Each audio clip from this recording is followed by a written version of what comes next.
இந்த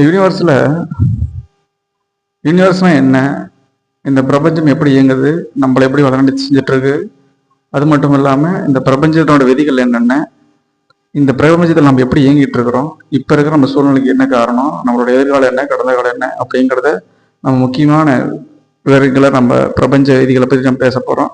நான் உங்கள் சீனும் ஸ்மார்ட் சிட்டி வெல்கம் பண்ணுறேன்.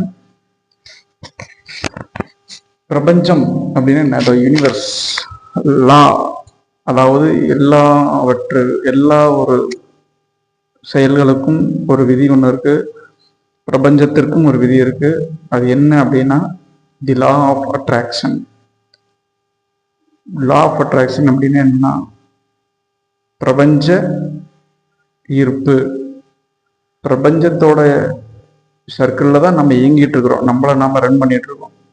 அந்த பிரபஞ்சத்திலிருந்து நம்ம பிரேக் அவே த்ரூ நம்மளை செட்டப் நம்மளை மாற்றும் போது நம்ம எதிர்வினையாற்ற செஞ்சிடறோம். அதனால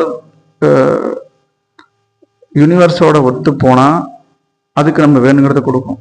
இதுதான் பிரபஞ்சத்தின் நீதி. இயற்கையோட சேர்ந்து வாழணும், இயற்கையோட நம்ம வாழ்வு முன்னெடுத்துன்னு சொல்றாங்களா, அந்த மாதிரி. அதாவது ஆன்மீகமும் அறிவியலும் இது சார்ந்த நம்ம தலைப்புல நம்ம பேச போறோம். ஆன்மீகம்னு என்ன, அதனோட அந்த சயின்ஸை நம்ம எப்படி அதுல முயற்சி பண்றோம் அப்படிங்கிறத நம்ம இப்ப சொல்ல போறோம். என்ன அப்படின்னா, இந்த ஆன்மீகத்துல எல்லாரும் ஒரு விஷயத்த பண்றாங்க, அதுக்கு என்ன அதனோட ப்ரூஃப் கேட்குறாங்க. அறிவியல் சம்பந்தமான அதுக்கு நம்ம தெளிவு கொடுக்க வேண்டியது இருக்குது. மற்ற விஷயங்களுக்கும் மாதிரி நம்ம அதனோட அறிவியல் சார்ந்த ஒரு தெளிவு கொடுத்தா தான் அதை நம்புறாங்க.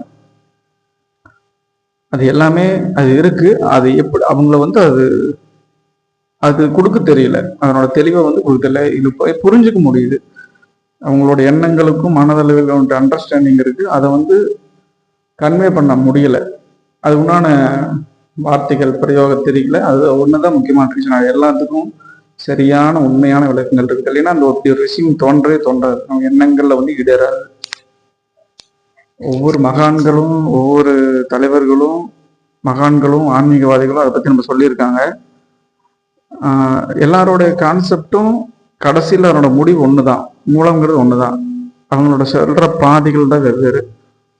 நம்ம எல்லாத்தையும் கலந்து ஒரு சரியான, என்னால முடிஞ்ச அளவுக்கு நான் அதை உங்கள்ட்ட கன்வே பண்றேன். என்ன அப்படின்னா, நம்ம எண்ணங்கள் தான் நம்மளோட வாழ்க்கையை தீர்மானிக்குது. இது எல்லாரும் சொல்றத